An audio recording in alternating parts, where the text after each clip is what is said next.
है? क्या होता है मुद्रास्फीति में? पैसे पैसे की वैल्यू गिर जाती है। पैसा तो भले ही हो मार्केट में ज्यादा, लेकिन पैसे की वैल्यू गिर जाती है। मतलब एक, मतलब जोड़ो भर के पैसा ले जा से पाइयो टमाटर लेगा से। मुद्रास्फीति ये होती है, मतलब महंगाई, समझ रहे हो बात? और फिर वो तरलता क्या होती है ज्यादा। तो आरबीआई कैसे कंट्रोल करता है? मॉनिटरिंग पॉलिसी, मौद्रिक नीति के तहत क्या करता है, मार्केट से पैसा पूरा मतलब सोख लेता है। तो लोगों के पास पैसा कम हो जाएगा, तो ऑटोमेटिक ही वो मामला हो जाएगा। पर महंगाई रहनी चाहिए।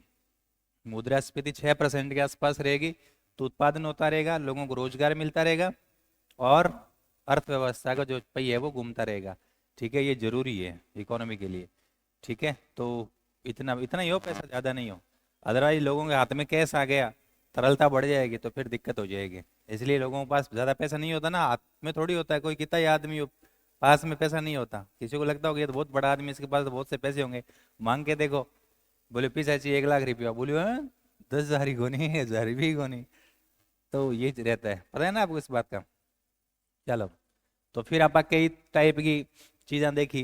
क्या चीजें देखी? आरबीआई वाणिज्यिक बैंकों को पैसा देता है, तो कितने टाइप की वो देखा हमने? रेपो रेट, पहला ब्याज दर, क्या था? बैंक रेट क्या है? बोलो।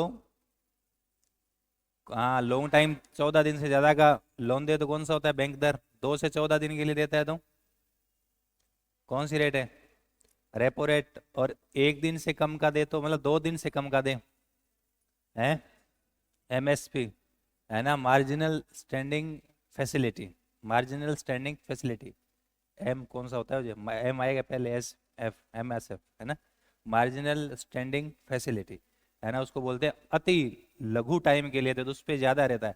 और यदि वाणिज्यिक बैंकों के पास पैसे पड़े हैं और वो वापस देना चाहे, reverse repo rate. Repo rate ज्यादा हो गई कि रेपो रेट ज्यादा हो गई? रेपो रेट ज्यादा होगी।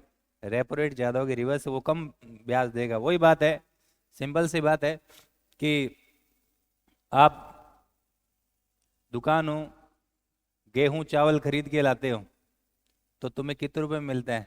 मान लो 30 रुपए मिल रहा है। और तुम जब खेत का अपना गेहूं जब उसी दुकान पे देने जाते हो, तो क्या वो 30 में लेता है क्या? तो कितने के लेता है? 15-20, इतना ही। वही है ना, आरबीआई ऐसा ही करता है। तो ये तो हो गया। फिर हमने लिखा था प्राइम लैंडिंग रेट।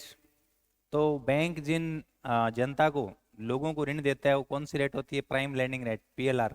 और एक होती है बेस रेट, मिनिमम रेट, उससे नीचे वो दे नहीं सकते।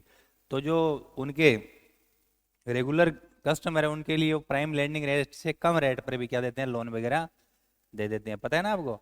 तो ऐसे अपन को ध्यान रखना है। अब हमने कल देखा था कि महंगाई बढ़ गई, महंगाई बढ़ गई, मतलब मुद्रास्फीति ज्यादा हो गई, मुद्रास्फीति ज्यादा हो गई। अभी मुद्रास्फीति का अपने चैप्टर पढ़ा नहीं है। अभी तो हमने केवल बेसिक बेसिक बातें जानी है। अभी हमने मौद्रिक नीति पढ़ा है, मुद्रास्फीति का अलग चैप्टर, उसमें हम पढ़ेंगे। अब तो केवल बेसिक बेसिक बातें बताइए आपको। मुद्रास्फीति बढ़ गई, तो मुद्रास्फीति को कम करने के लिए आरबीआई क्या करेगा? रेट बढ़ा देगा।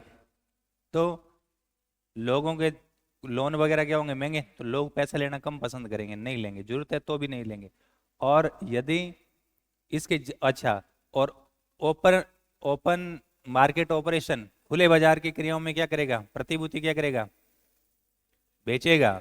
बेचेगा तो कागजियों दे दे से, बदले में पैसा आ जैसे, तो लोगों से पैसे अब उन्होंने सोख लिए। तीसरा क्या बताया था? जिस जस्ट इसके अपोजिट है क्या? मंदी है, मुद्रा अस्फीति या अपस्फीति है, मार्केट में पैसे नहीं है, तब क्या करेगा? रेट घटा देगा। रेट घटाते लोन वगैरह सस्ते हो जाएंगे, लोगों को जरूरत नहीं है तो भी लोन ले लेंगे कि सस्ता मिल रहा है, तो मार्केट में पैसे आ जाएंगे। ठीक है, कौन सी स्थिति खराब है? दोनों स्थिति खराब है।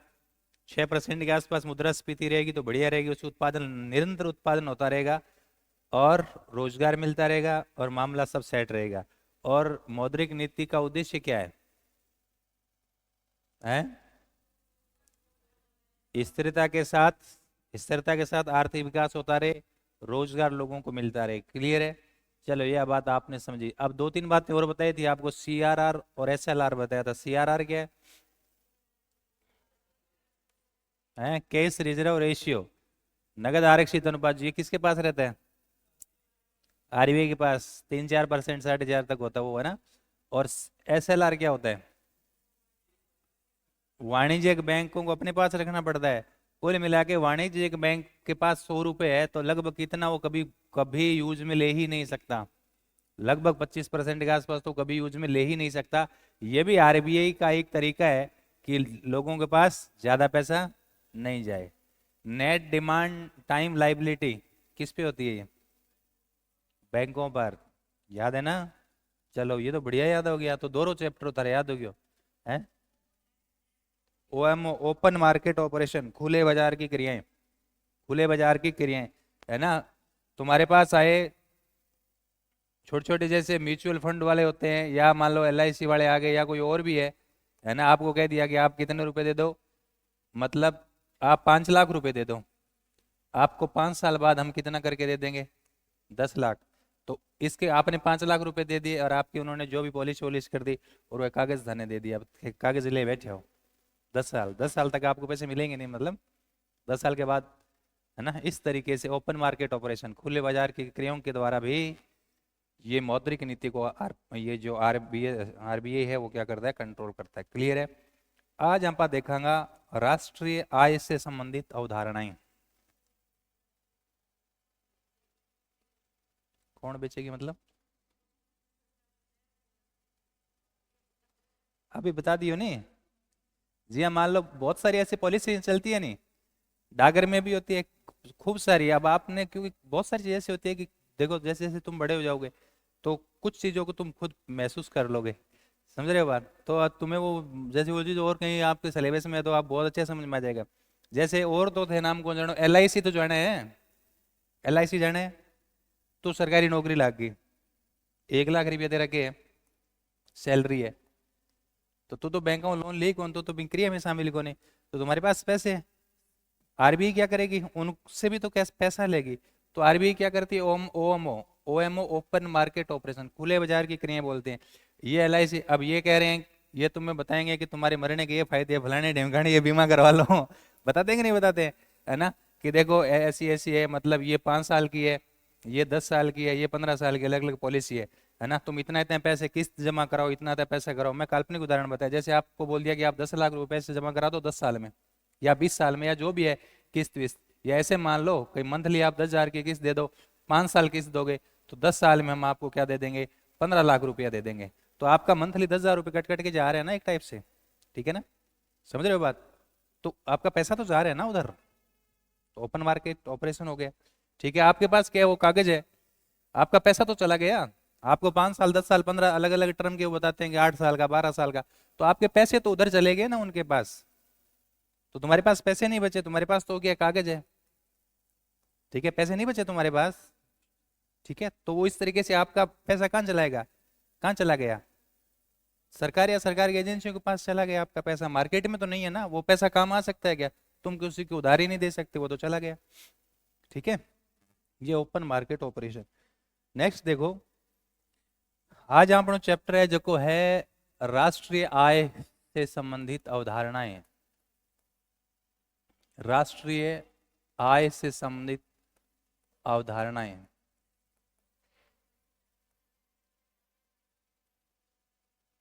मतलब इनके अंदर बहुत सारी चीज पढ़ाऊंगा। आपने पढ़ा होगा जीडीपी, जीएनपी, एनएनपी, पीसीआई, है ना, एनआई, बहुत सारे टर्म जो आपने पढ़े होंगे ना।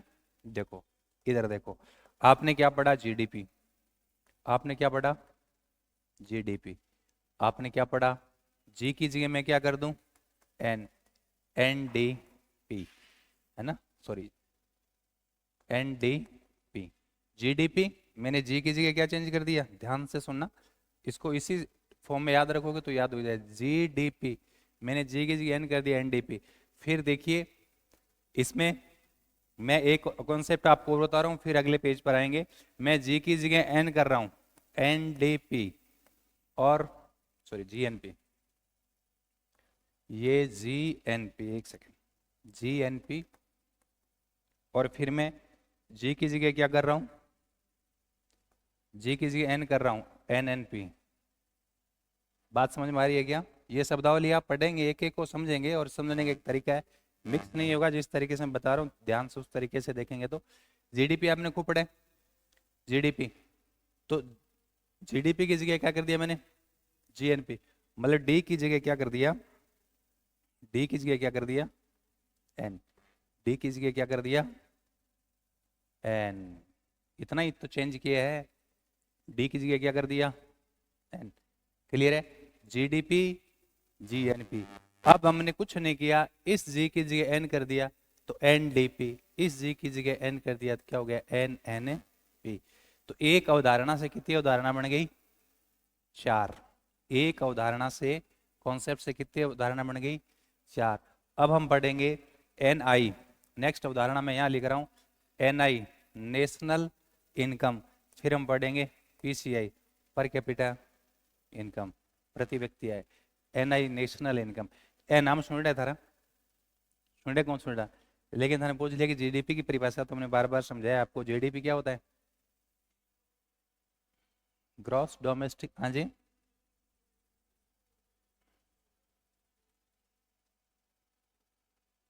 पढ़ा रखे है ना।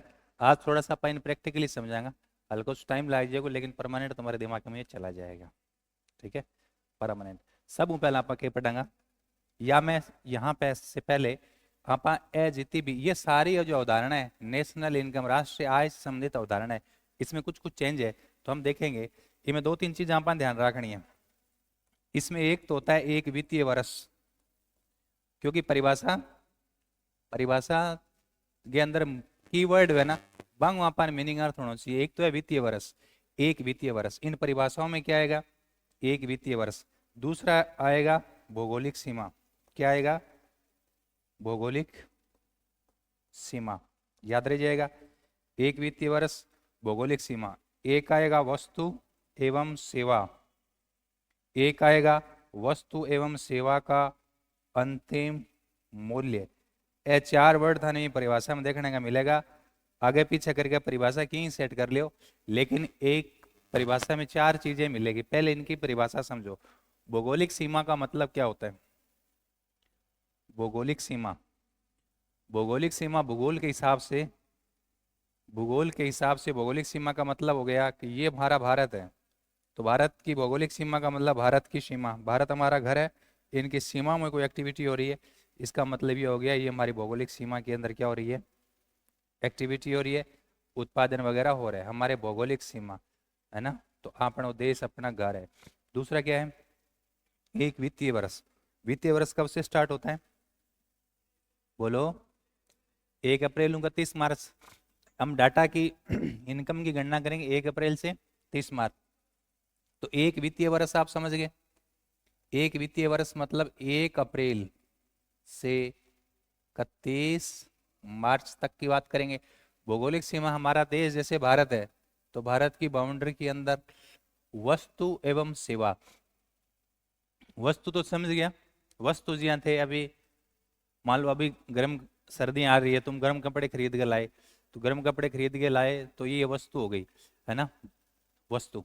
तो इंगे थे पैसा दे रहा हो, जूता खरीद के लिए पैसा दे रहा हो, मैं बोर्ड खरीद के लिए मैं पैसा दे रहा हूँ, है ना, वस्तु वस्तु। और सेवा, सेवा क्या है? सेवा क्या होती है? सेवाएं ली है क्या कभी आपने? ली है? सेवाओं है। वस्तु तो थे वो बोर्ड खरीदियो मान लो, या तुमने ड्रेस खरीदी, थे बिन चक्के के उठा गए घरे लिया, तुमने पेन खरीदा उठा गए घर लिया, जूता खरीदा उठा के घर लिया, चेयर खरीदी कुर्सी थे उठा के घर लिया। लेकिन सेवा, सेवा उठा गए घरे कौन लिया उसको? केवल उसको महसूस करोगे कि सेवा हो रही है। समझ रहे हो मेरी बात? हाँ वही तो वही तो सेवा। सेवा पर उठा के घरे को लिया वहां, सेवा बैठे हुए है एक नहीं है, लेकिन उसका पैसा तो देना पड़ता है ना। देना पड़ता है कि नहीं पड़ता है? तुमने लिए कभी सेवाएं? शाबाश, बहुत बढ़िया। तुमने लिए? तुमने भी लिए, बहुत सेवाएं ली है। और तुम महीने में तो 4-5 बारी पक्की सेवा ले लो। अरे तुम यहाँ से बस में बैठ कर घर गए, किराया दिया कि नहीं दिया? तुम कुछ ले गए क्या? तुम्हारी सेवा कर दी ना परिवहन। परिवहन क्या होगी? सेवा होगी। तो तुम्हें पैसा लिया कि नहीं लिया? तो तुम बताओ, गांव जाते उड़ के थोड़ी जाते हो, तो ली है ना सेवाएं। तो फिर हाँ, समझ रहे हो बात? तुम कहाँ गए? पार्लर में गए। पार्लर में गए, है ना, सुगला सो के गया और बटू एकदम बढ़िया से पूरा एकदम सेट कर दियो, कटिंग वटिंग करके बाल वाल सेट कर दिया, सीधा कर दिया, यहाँ कर दिया, है ना। समझ रहे हो बात? बटू लाल पीला ऐसे ऐसे कर दियो सारो, है, बाल वाल सेट कर दिया। तो ये सेवा। तुम अंदर गए, 4,000 रुपये दिए, है ना, और बाहर आए एकदम सुंदर बनकर, तो ये सेवा ही तो है। तुम लेके थोड़ी गए थे वहां से, उन्होंने क्या दी? सेवाएं। ऐसे आपने खूब सेवाएं ली होगी, है ना। समझ रहे हो बात? तो ये क्या है? सेवा। अब क्या है गुरुजी? सेवा का बाद में अंतिम मूल्य। अंतिम मूल्य को मतलब क्या हो गया? हाँ जी हाँ, मान लो थे वो गरम ड्रेस ले आया। गरम ड्रेस ले आया 1,000 रुपये के। गरम ड्रेस कितने रुपये ले आया? 1,000 रुपये के। तो आपके जो एक जैकेट या गरम ड्रेस 1,000 रुपये, ये 1,000 उस वस्तु का अंतिम मूल्य है। जैसे जैसे उस ड्रेस में कपास रुई बा भी लगी है, धागा भी लगे है, बिम लेबर भी लगी है, कपड़ों भी लगे हुए हैं, ठीक है। 250 रुपया लग गया चारांगा, तो कितना हो गया? 1,000 रुपया, है ना। कोई टैक्स वैक्स भी लगा होगा। तो कहने को मतलब अंतिम मूल्य वो होता है, अंतिम मूल्य। समझ गए बात? तो इस तरीके से इनका हमें क्या करना है? अंतिम मूल्य। समझ रहे हो बात? तो ये आपको ध्यान रखना है। तो ए परिभाषा का 4 कीवर्ड ध्यान रखना है। वित्तीय वर्ष मतलब 1 अप्रैल से 31 मार्च। भौगोलिक सीमा जैसे अपना भारत हो गया, इसकी बात करेंगे। यहाँ पा क्यों राजस्थान की भी बात कर सका। यदि राजस्थान की जीडीपी यहाँ पर काउंट करेंगे तो इस राजस्थान की भौगोलिक सीमा में होनी चाहिए, है। इसमें जो एक वित्तीय वर्ष में इसकी भौगोलिक सीमा में उत्पादित सेवा और वस्तु का अंतिम मूल्य।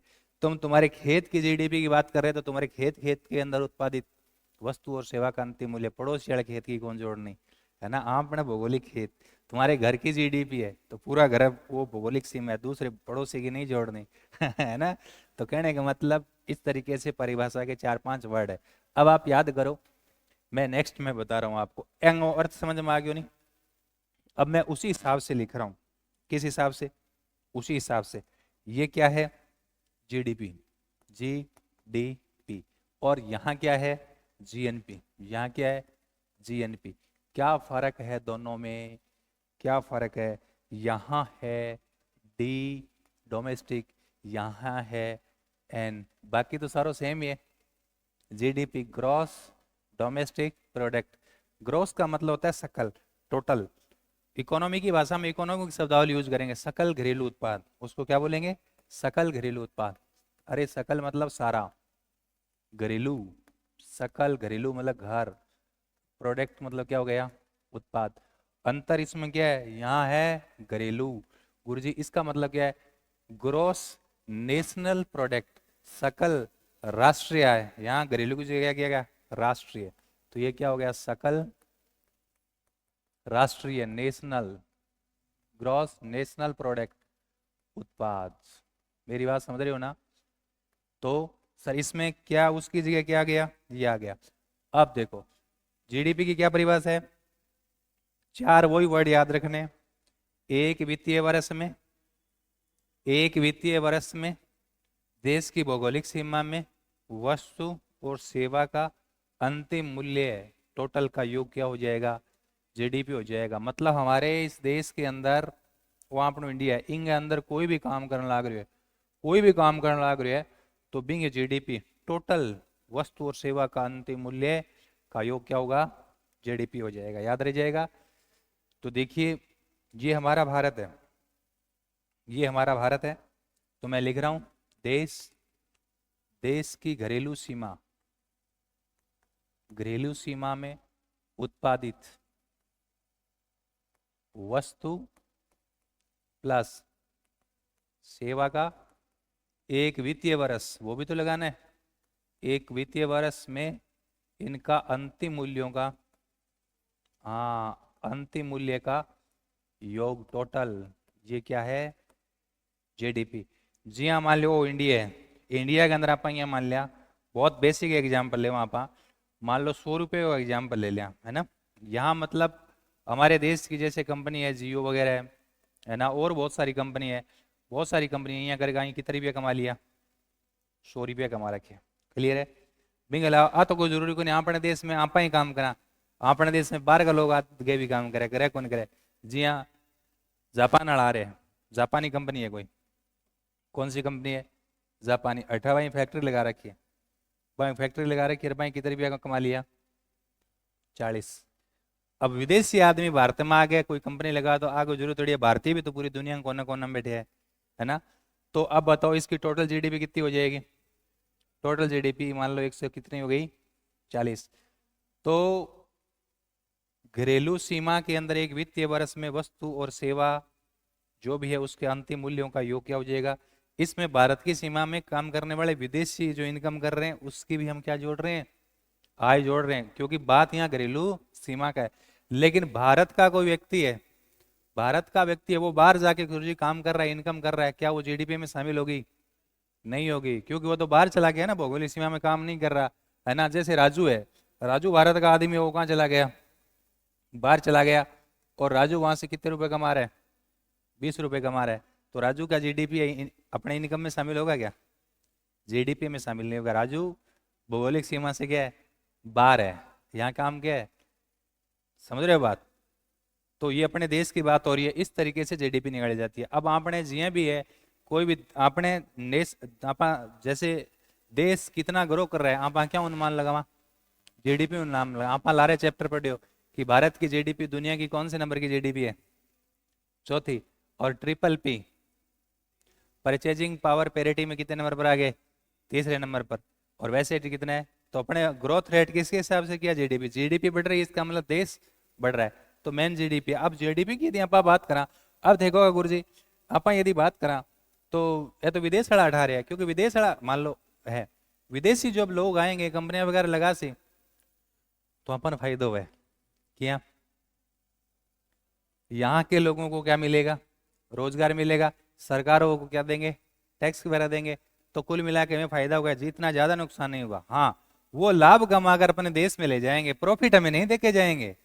हाँ, अठे लोगों रोजगार मिल जाए, सरकार के जो टर्म्स एंड कंडीशन है वह कंप्लीट कर सके, तो वहां उनको हमारे देश में इनकम बढ़ जाएगी, है ना, सरकार के पास टैक्स वैक्स से पैसा आ जाएगा। लेकिन मुनाफा वो अपने को दे के नहीं जाएंगे, वो अपने साथ ले जाएंगे। समझ गए बात। तो ये तो हो गई जीडीपी।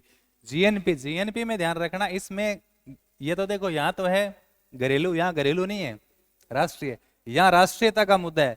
जो भी भारतीय आदमी है, जो भी भारतीय आदमी है दुनिया में कहीं कमा रहा है, कहीं भी दुनिया में कहीं भी कमा रहा है, कोई भी भारतीय आदमी कहीं कमा रहा है, अब सीमा की बात नहीं रही, वो कहीं भी कमा रहा है, भारत के लोग बहुत सारे कमा रहे हैं, वो जीएनपी में हम शामिल करेंगे, तो बताएंगे ना भी सभी को, वो हम किस में करेंगे, राष्ट्रीयता की बात आ गई, भारतीय कहीं भी कमा रहा है, वो हम किस में शामिल करेंगे, जीएनपी। लेकिन घटाएंगे क्या, हम बाहर से भारत पैसे भेज रहे हैं, तो बहुत से लोग ऐसे भी है जो भारत में आ रहे हैं, तो भारत में जो आ रहे हैं क्या उनको जीएनपी में शामिल करेंगे, उनको फिर शामिल नहीं करेंगे, क्योंकि यहाँ बात किसकी आ गई, राष्ट्रीयता की बात आ गई। तो सर जीएनपी कैसे निकाल सकते हैं, तो जीएनपी निकालने का तो बहुत सिंपल फॉर्मूला हो जाएगा, कैसे, जीडीपी प्लस क्या जोड़ेंगे, जीडीपी से निकाल लेंगे, जीडीपी प्लस क्या जोड़ेंगे, भारतीयों द्वारा विदेशों में कमाया हुआ धन तो जोड़ देंगे, और विदेशियों द्वारा भारत में कमाया हुआ धन घटा देंगे। सिंपल सा है, एक से ही सारा हो जाएगा। तो जीएनपी क्या हो जाएगा, जीडीपी प्लस विदेश में, विदेशों में भारतीयों की आय, क्या विदेशों में भारतीयों की आय को तो क्या कर देंगे, जोड़ देंगे, माइनस क्या करेंगे, विदेशियों द्वारा भारत में आय।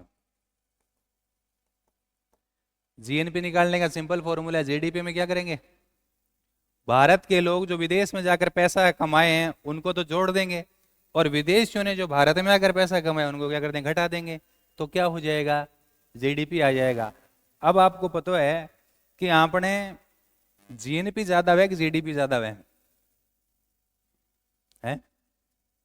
अपने जीडीपी ज्यादा है कि जीएनपी ज्यादा है? बताओ। है? वो तो ये काल्पनिक उदाहरण है? दुनिया का लोग जीडीपी तो है, अब इसमें सिंपल याद रखो, भारत के लोग वहां से पैसे कमाकर भारत में ज्यादा बेचते हैं या विदेशी लोग भारत में ज्यादा पैसे कमाकर बाहर ले जाते हैं? भारतीय लोग विदेशों में बहुत रहते हैं, इधर उधर। तो भारत के लोग विदेशों में बहुत सारा पैसा कमाते हैं, वो यहाँ लाते हैं, मतलब उनका जीएनपी में शामिल होगा। यहाँ से तो कौन कमा के जाएगा? नेपाली जरूर हासिल से और कौन हासिल बताऊं? है? समझ रहे मेरी बात? और भारतीय लोग सब जगह मिल जाएंगे। समझ गए बात?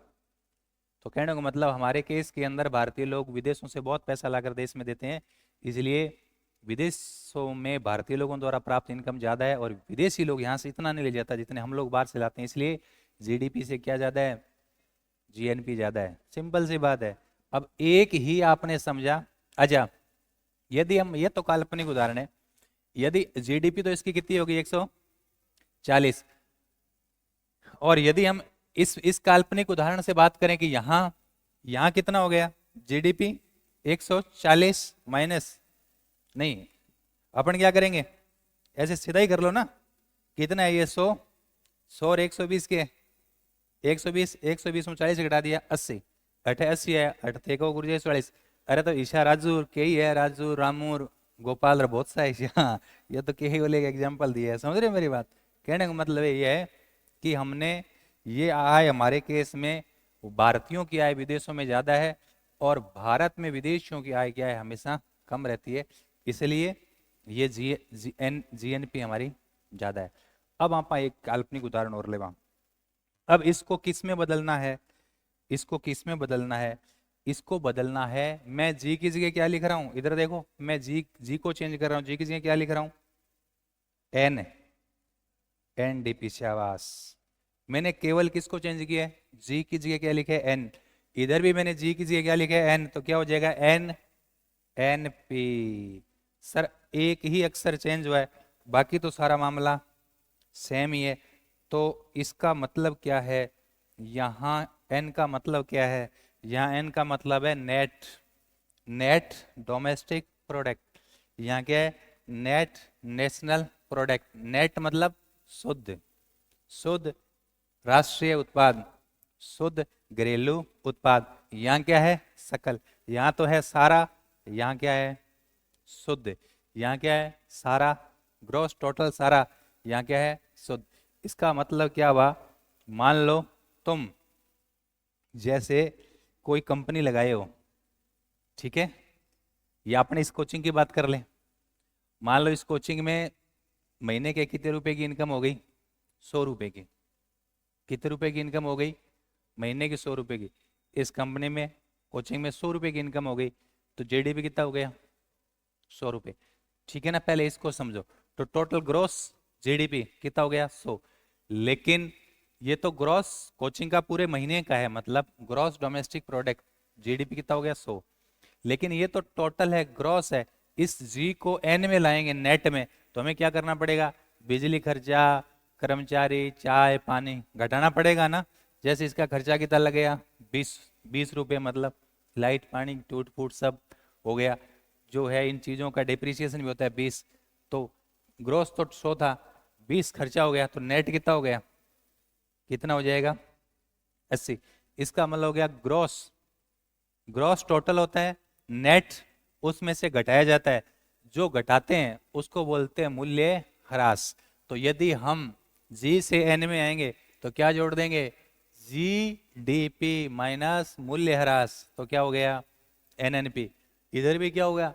जी N P, G N P. G से एन में आएंगे एन एन पी में, तो क्या घटा देंगे? मूल्य ह्रास। एक एग्जाम्पल चलो मैं और समझाता हूँ। जैसे मान लो अपन बल्ब बनाते हैं, या मान लो जैसे आपका कुर्सी बनाने या कंप्यूटर लैपटॉप बनाने की अपनी कंपनी है ना? तो महीने में जैसे कितने लैपटॉप बनाए? 100। महीने में कितने लैपटॉप बनाए? 100। तो जीडीपी कितनी होगी? जीडीपी बता रहा हूँ कितनी होगी? 100। लेकिन वो 100 में से जब हम मार्केट में बेचे तो दो क्या निकल गए? खराब। दो खराब हो गए, टूट गए, फूट गए। तो अपन उसको क्या कर देंगे? दो को घटा देंगे। तो एनडीपी कितना हो जाएगा? दो घटाएंगे 98, ये दो क्या है, मूल्य ह्रास। ठीक वैसे ही जीएनपी में जी से एन में आएंगे, ग्रॉस से नेट में आएंगे तो क्या हटा देंगे, मूल्य ह्रास। तो जी से एन में आने पर हम क्या घटाएंगे, ग्रॉस से नेट में आने में, उसमें टोटल का क्या घटा देंगे, मूल्य ह्रास। जीडीपी में मूल्य ह्रास घटाएंगे तो क्या आ जाएगा, एनडीपी। तो एनडीपी का क्या फॉर्मूला हो जाएगा, देखो एनडीपी बराबर जीडीपी माइनस मूल्य ह्रास। बताओ गुरुजी अठे भी ही जी के एन एन में क्या क्या होगा, जी क्या होगा, जी एन पी माइनस क्या हो जाएगा, मूल्य ह्रास। मूल्य ह्रास का मतलब क्या है, जो भी खर्चा वर्चा हो गया, मूल्य कम हो गया। तो बताओ एक जीडीपी से आपने कितना कर लिया, जीडीपी से आपने कितनी, एक ही जो कॉन्सेप्ट से आपने कितने कॉन्सेप्ट समझ लिए, चार। यदि एक समझ में आ गया तो चारों समझ में आ गया, एक यदि समझ में नहीं है तो एक भी समझ में नहीं है, चारों क्या, फिर तो एक भी समझ में नहीं आएगा। यदि एक समझ में आ गया तो चारों समझ में आ गया, यदि एक समझ में नहीं है तो कुछ भी समझ में नहीं है। समझ गए बात। तो आ बात आपने याद रखनी। और जीडीपी समझने वास्ते चार शब्द समझना है किसी, एक वित्तीय वर्ष, भौगोलिक सीमा, वस्तु सेवा का अंतिम मूल्य। वस्तु भी समझना है, सेवा भी समझना है, दोनों का अंतिम मूल्य। समझ रहे हो बात। तो आप बताओ जीडीपी, जीएनपी, एनडीपी और एनएनपी में कोई दिक्कत है क्या, बोलो। कोई दिक्कत को नहीं क्या, वाह फिर ठीक है, हो गया। ये तो बोर्ड पे अपन ने ऐसे ही लिखा है, बाकी तो ये चार लाइन का ही है सारा मामला। अब हम बात करेंगे किसकी, किसकी बात करेंगे, एनआई, नेशनल इनकम, मतलब राष्ट्रीय आय। गुरुजी आ राष्ट्रीय आय के वे हैं। चलो यूं समझनो, पहला अपन दो चीज समझनी है, एक मार्केट प्राइस एमपी और एक फैक्टर कॉस्ट एफसी। जानोगे के वे है, मार्केट प्राइस और फैक्टर कॉस्ट। मार्केट प्राइस का मतलब क्या होता है, मार्केट प्राइस का मतलब क्या होता है, बाजार मूल्य। ये पेन बाजार में मिल रहा है कितने रुपए में, 10 रुपए में, तो इसकी मार्केट प्राइस एमपी कितना हो जाएगा। और एक होता है फैक्टर कॉस्ट, ये क्या होता है, फैक्टर फैक्ट्री गमाओ बनाने में कितने रुपये लगे हैं। तो यदि बनाने में कितने रुपये लग गया, 8, ये फिर टैक्स वैक्स करेगा, अंतिम मूल्य मार्केट प्राइस कितनी है, 10। तो कोई भी वस्तु का दो टाइप का मूल्य होता है, एक तो होता है मार्केट प्राइस, एक होता है फैक्टर कॉस्ट। मार्केट प्राइस बाजार मूल्य, फैक्टर कॉस्ट लागत मूल्य, याद रह जाएगा। तो गुरुजी मार्केट प्राइस ज्यादा उसी, फैक्टर कॉस्ट ज्यादा उसी, शाबाश मार्केट। ये तो होगा मार्केट प्राइस मतलब बाजार मूल्य, बाजार मूल्य। ये क्या हो गया, फैक्टर कॉस्ट मतलब लागत मूल्य, ये क्या होगा, लागत मूल्य। अब क्या करना है, एनआई क्या, नेशनल इनकम क्या है, कि जब हम एनएनपी, एनएनपी समझ गए, नेट नेशनल प्रोडक्ट, इधर वाला जीएनपी के नीचे क्या था, एनएनपी। एनएनपी को हम मार्केट प्राइस से हटाकर फैक्टर कॉस्ट पर निकालते हैं, तब एनएनपी क्या है, नेशनल इनकम है। तो एनआई क्या है, एनएनपी को जब हम मार्केट प्राइस पर निकालते हैं ना, नेट नेशनल प्रोडक्ट को हम किस में निकालते हैं, मार्केट प्राइस पर, तो ये क्या है, sorry factor cost, market price नहीं फैक्टर कॉस्ट पर निकालते हैं, तो मतलब ये क्या हो जाएगा, एनआई, नेशनल इनकम। इतो से याद रखो, राष्ट्रीय आय क्या है, एनएनपी को हम फैक्टर कॉस्ट पे निकालते हैं, एनएनपी की गणना फैक्टर कॉस्ट पर करते हैं, तो क्या है, नेशनल इनकम। नेशनल इनकम के बाद आता है पीसीआई। पीसीआई क्या है सर, पर कैपिटा इनकम, प्रति व्यक्ति आय, पर कैपिटा इनकम प्रति व्यक्ति आय। गुरुजी ओ पीसीआई क्या है, प्रति व्यक्ति आय को कैसे निकालेंगे, हैं, शाबाश, मान लो आपकी इनकम है 100 रुपये, आपकी राष्ट्र आय मतलब 100 रुपये, और राष्ट्र में कितने लोग रह रहे हैं 10, तो प्रत्येक व्यक्ति का कैसे निकालेंगे? 100 में 10 का भाग दे देंगे, मतलब पूरी राष्ट्रीय आय को किससे का भाग देंगे? जनसंख्या का। सिंपल है। इसका मतलब क्या? टोटल क्या? टोटल जनसंख्या, सॉरी, हाँ, total income sigma NI, national income बटा कुल जनसंख्या। ये क्या आ जाएगी? PCI, per capita income. क्या आ जाएगा? PCI, पर कैपिटा इनकम, मतलब प्रति व्यक्ति आय। हेलो, तुम्हारी कितनी अवधारणा होगी? 1 से 4 और 1 से 1, 1 से 4, 1 से 2, मतलब टोटल कितनी हो गई? 6। हालांकि ये चीजें आप नॉर्मल भी यहाँ पढ़ांगा तो यहाँ उड़ जाएगी, उसी समझ में कौन आया, लेकिन आप सलीके से समझेंगे तो आपको समझ में आ जाएगी। आप आज आप कैपिटल और राष्ट्रीय आय से संबंधित अवधारणाएं क्या है? GDP, GNP, अब जी की जगह एन लगा दो तो NDP, NNP। क्लियर है? अन समझने वास्ते अपन परिभाषा, एक परिभाषा के अंदर 4 पिन पॉइंट है, बैच समझना। एक वित्तीय वर्ष का मतलब 1 अप्रैल 31 मार्च। भौगोलिक सीमा, हर घर की GDP निकालनी है तो भौगोलिक सीमा घर घर हो गए थे, पड़ोस में कोई इनकम करी है मतलब आपने मेहनत किया तो वो GDP में शामिल नहीं होगी। आपको क्या करना है? घर पे ही प्रोडक्ट पे ध्यान देना है। समझ रहे बात? तुम्हारी खेत की GDP निकालनी है तो सारा खेत खेत के माँ जो काम हुए है, बिंग वस्तु और सेवा का अंतिम मूल्य। आपने बाहर कोई वस्तु ले ली या सेवा ले ली दे दी तो वो उसमें शामिल नहीं होगी। वस्तु सेवा जानो यो, वस्तु वस्तु जगह थे पकड़ गए, छू गए, घरे ले आओ, इन्हें भी ले जाओ। लेकिन सेवा, सेवा महसूस करोगे, घर कौन ले आओ। ठीक है? क्या करोगे? महसूस करोगे। समझ गए बात? हाँ। नेक्स्ट, अंतिम मूल्य। बांगो अंगो वस्तु और सेवा दोनों की है अंतिम मूल्य। ठीक है ना? तो ऐसे अपन को ध्यान रखना है। तो आ जाओ फिर GDP की है, नाम से स्पष्ट है, ग्रॉस डोमेस्टिक प्रोडक्ट, सकल घरेलू उत्पाद। टोटल घरेलू, भारत घर घर घर है हमारा, तो सकल घरेलू उत्पाद। तो एक वित्तीय वर्ष में देश की भौगोलिक सीमा में उत्पादित होने वाले एक वित्तीय वर्ष में वस्तु और सेवा का अंतिम मूल्य GDP हो गया। गुरुजी GNP क्या है? अब उसमें ना हमारी सीमा होनी चाहिए। भारत का आदमी बाहर जाके कर रहा है तो वो उसमें शामिल नहीं होगा। हमारे देश में कोई भी कर रहा है, कहीं से आ रहा हो जाएगा। अब GNP क्या है सर? यहाँ तो राष्ट्रीय आ गया, तो अब भौगोलिक सीमा नहीं रही, राष्ट्रीयता का सवाल है। कोई भी भारतीय कहीं भी से पैसा कमा रहा है होगा। तो इसका सिंपल सा फॉर्मूला कर देंगे अपन, GDP में क्या कर देंगे? GDP में विदेश में भारतीयों द्वारा प्राप्त आय को जोड़ देंगे, और भारत में जो विदेशी इनकम कर रहे हैं उनको घटा देंगे, तो क्या हो जाएगा? GNP। अब सिंपल, GDP में जी की जगह N कर दो NDP, और GNP में जी की जगह N कर दो NNP। ये नेट है, ये ग्रॉस ग्रॉस, ये नेट नेट, तो दोनों में से क्या हटा दो? मूल्यह्रास। GDP में जी से N में आने के लिए क्या घटाना पड़ेगा? मूल्यह्रास। तो GDP माइनस मूल्यह्रास बराबर NDP, और GNP माइनस मूल्यह्रास बराबर NNP। अब क्या था? ध्यान रखना, ये NNP नेट नेशनल प्रोडक्ट। अब हमने क्या कहा?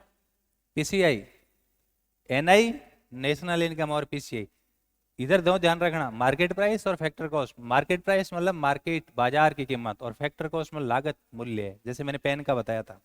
ठीक है? तो हमें क्या करना है?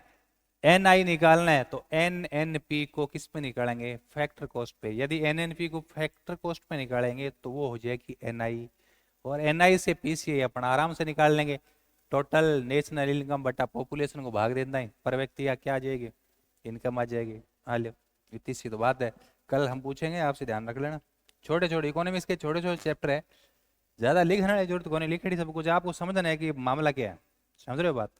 तो मन ये लगे कि तार बहुत बढ़िया समझ में आ गया। सही बात है क्या? समझ में आ गया ना? भूलना नहीं है, कभी भी नहीं भूलना है। और दिमाग में जैसे हो तो इन तरीकों में अपन याद रखना। दो, एक दो, फिर दो के नीचे दो, फिर एक के नीचे एक, और फिर इधर एक के नीचे एक। MP F से कल पूछेंगे आपसे।